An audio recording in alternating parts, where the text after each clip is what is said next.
Welch, Kirkland, and the Chrysler. My classmate Jackie was a victim of thalidomide, a drug that when given to pregnant mothers caused deformation of the child. Stubs for arms and hands in his case. Jackie had a friend that took care of him, pushed his chair, took him to the bathroom, drove the car when they cruised the drive-ins, was a constant companion. His name was Tommy Welch and was another new classmate from Trip. Back then, we gave this relationship little thought. Tommy lived nearby and they had grown up together. Tommy was okay but not one of the really popular kids. I realize now how important he was to Jackie. He built up an awful lot of good karma during those years. We all went cruising in those days. It was nothing to drive 100 miles per night just leapfrogging from the drive-in at Kaufman, to the root beer stand in Terrell, back through Forney to Mesquite at the burger stand. Welch and Kirkland were no exception to this routine. Kirkland's parents had a new Chrysler 300, a big luxury high-horsepower automobile. From the neck up Jackie looked just fine, so sitting in the big luxury car, peering out the window, he would pour forth a line of bull that enticed many a girl to come over and take a ride. They would open the door and start to jump in beside the smooth-talking guy in the big Chrysler. Suddenly the poor unsuspecting teenager would find herself sitting beside this pitifully deformed chunk of humanity. He loved it. The kids accepted Jackie as he was, but the teachers had a tougher time of it. His freshman year was the first at Forney. He would sit in class and spit wads like they were shot from a rifle.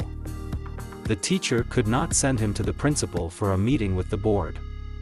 They could only have him wheeled out to sit in the hall by himself. That was exactly what he wanted. He was a tough little guy. With no legs and arms, you would think that he could not join in the guys' team sports. He actually played football. Or in our 50s non-politically correct world, he played at being the football. Yes, the boys would grab him up with one arm and run until they both were tackled. Sounds terrible today, but he loved being a part of the fun. Kissing party. Not long after the start of that freshman year of school, I received an invitation to attend a birthday party in Trip. It was one of the new girls from Trip, and several of us new guys from Forney were invited. This was my first encounter with serious boy-girl relations. So many interesting new girls and they all wanted to play spin the bottle, and other games that met out penalties of kissing, walking around the house alone, etc. I was attracted to one girl in particular and she seemed to be attracted to me. She was to be my first real girlfriend with which I would have real car dates, parking, drive-in movies, etc. Girlfriends of the past. She was my first real girlfriend, and I was her first real boyfriend. Brenda was a nice girl from a good family, and I was a nice boy from a good family. We went to school dances, drive-in movies, and parked. It was from one of these first extended sessions of parking that I have my most vivid memories of Brenda. She and I had been exploring the passion-producing qualities of the newly learned French kissing. After several hours of extended passion, we had to return home to meet curfew time. I meant to step out of the car, so as to open Brenda's door, for most of us practiced the gentlemanly ways. Instead, I fell to my knees when shooting pains exploded through my crotch. Gathering myself up, I got her to the door and returned to the car ASAP, not knowing what the nature of the injury might be. I was in mental anguish all the way home. The aching had passed by then, but the mental anguish about what was wrong with my sex organs was utmost in my mind. It was some time later that I learned the technical term for my disability, stone aches, and that it happened to most every guy during heavy petting. What a relief! Doubts about if you are of sufficient length, or if hair is ever going to grow on your chest, or any of a long list of insecurities were of prime importance at that age. This was my sophomore year of high school. We were in the midst of one of those teenage spats, and hadn't talked with each other for a couple of weeks. She had even had a date with another guy when the accident happened. While warming herself over a gas stove in her bedroom, her long nightgown ignited and she was burned quite badly on the legs and back. The hospital stay lasted for several weeks but left no scars on her face or arms. We had broken up, she was dating someone else, but I still felt guilty, kind of like abandoning her when hard times come. The guy she was dating when the accident happened ended up marrying her, so who was I to step in the way of destiny anyway? Janet Brummett, the queen of Forney High. That girl who holds herself aloof, who rarely dates because she doesn't want to ruin her image. She wasn't stuck up, I think she just didn't care all that much about guys. We dated on and off all through high school, but it was never anything serious, or even passionate. Tacky remarks aside, she was a nice girl, very pretty, and probably has 8 kids. I have no idea, I lost track of her years ago. Gail White, I was her boyfriend. It was not by choice, she was not the most attractive or popular girl in school. She had this extreme crush on me and I was flattered.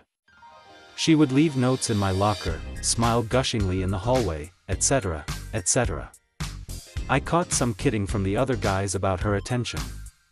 I asked her out a couple of times, just to be nice. She was a pleasant girl, and I appreciated her attention. Judy Venner, my true love of the 50s. Judy was very popular, very pretty, dated several guys, but only the most popular. Somewhere in my senior year, we started seeing each other on a regular basis. Going steady was the new term of the time.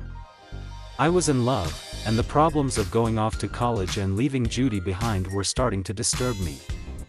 You notice the word marriage was not used in the previous paragraph. At that time in my life, the word marriage was used less than the big F word in a 17th century monastery. Judy solved my dilemma by running off and marrying this older guy from Terrell who had just bought a new black '58 Chevy Impala convertible. The last I heard, they had 3 or 4 kids, and were just scraping by financially. Such is life. All these girls were good people and make for pleasant memories, but you wonder where you would be, and what you would be, if you had married just out of high school as so many others did. I was certainly not mature at 18, and my growth during the next 4 years at college served me well when I did decide to marry and have a family. Now that I think about it, when at the age of 70, I look back, will it seem that at 46 I had reached maturity? Vocational AG Horse P trick. As a freshman in a country high school, vocational agriculture was a required subject. It was also like an initiation into manhood. The teacher ruled with an iron hand and a whipping board that looked like a bed slat. We had heard stories about the terrors of this class and this man and were prepared for the worst that first day of class. Sure enough, the board of which we had heard tales was prominently displayed on top of his desk. He started the class period with a long listing of disciplinary rules for the coming semester.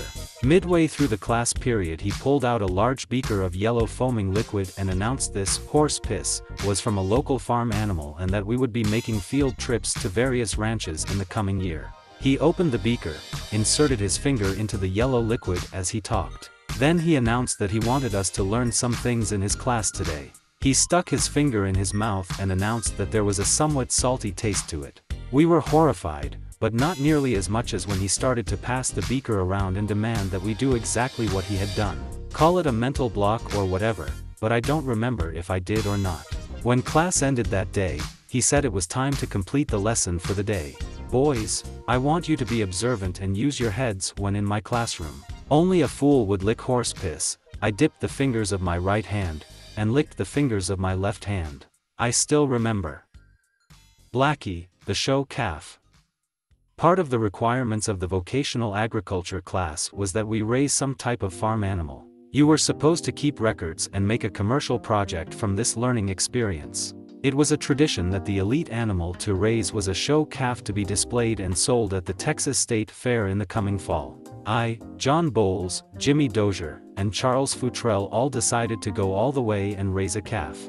My dad and I located a lot behind Aunt Lily Dozier's house that was plenty large for the calf. It was only 3 blocks from downtown Forney and near enough for the daily feeding and care that would be required for almost a year.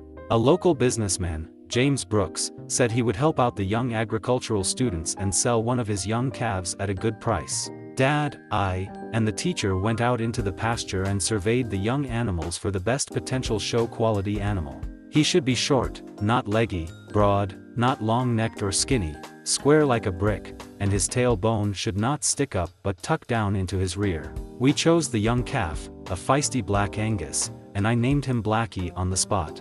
The only problem was that he was a little too old for a show steer. He was about 500 pounds at this time and had the temperament and architecture of a bull. The agriculture teacher assured us there would be no problem taking care of this and that the class would perform the upcoming operation. The Black Angus breed is naturally polled. That is, they are all born without horns. It is a good thing too, because Blackie loved to butt. When the big day for the operation was at hand, 15 or so kids with ropes proceeded to try and throw the wild calf and hold him down. Finally, he was pinned to the ground and the castration was completed. Just about the time the knife was finishing its work, Blackie, with a burst of fury, jumped to his feet, shed the ropes and proceeded to pin the agriculture teacher against the fence with his head. He bounced the man around on the fence like a big wrestler on the ropes of a ring, even though the teacher was whopping him on the head with a board. Needless to say, I had my doubts about being able to brush, comb, wash, and handle gently this wild beast into show ring condition. In the coming weeks I was run from the pasture on more than one occasion. As he grew in size, which was at the rate of about 3 pounds per day, he became progressively easier to handle. Near the end of our time together, I was brushing his black shiny coat, when the pony in the adjoining pasture decided to scratch his rear on the barbed wire fence. Blackie turned his head when he heard the sound of the fence squeaking. The horse's rear was swaying side to side against the fence, something like a stripper when displaying her posterior to the audience. Blackie, who now weighed close to 1,000 pounds, turned back to continue eating as I brushed. But the fence squeaked again, and this time when he turned to look, the old days came back to him. First it was a walk, then an awkward jog, then with as close to a run as the great black beast could muster, he hit the pony's rear and fence. The pony fled in terror. Blackie turned and calmly walked back to where I stood and proceeded to finish off his meal of ground Milo, crimped oats, and blackstrap molasses. Blackie at the fair. Taking a show calf to the fair meant living and sleeping in the livestock quarters for more than a week. It was time off from school, though, and roots for a great adventure. After feeding and caring for these animals for the better part of a year, you develop affection for your steer, even though Blackie might be prone to give you a kick at any time. It was not unusual for the boys to sleep in the straw right up against the big steers. We knew though that the climax of the show and project was the judging in the ring and immediate sale of the steer. I was nervous as I led Blackie into the show ring in front of the crowd of people. It would not be unexpected if he decided to turn and drag me off in any direction. Amazingly, he walked right behind, stopped as commanded and stood posing for the judges. The judge walked up behind, inspecting the animal's rear for those square full features of a good show animal. My God, he started running his hand and arm under Blackie's rear and side. He was about to be launched across the ring by the hoofs I had learned to stay clear of. Again, to my amazement, the great black beast just stood there. A few short hours later, we said goodbye. I was not to venture into livestock again till Merlin decided to grow eggs in the backyard in Grand Prairie.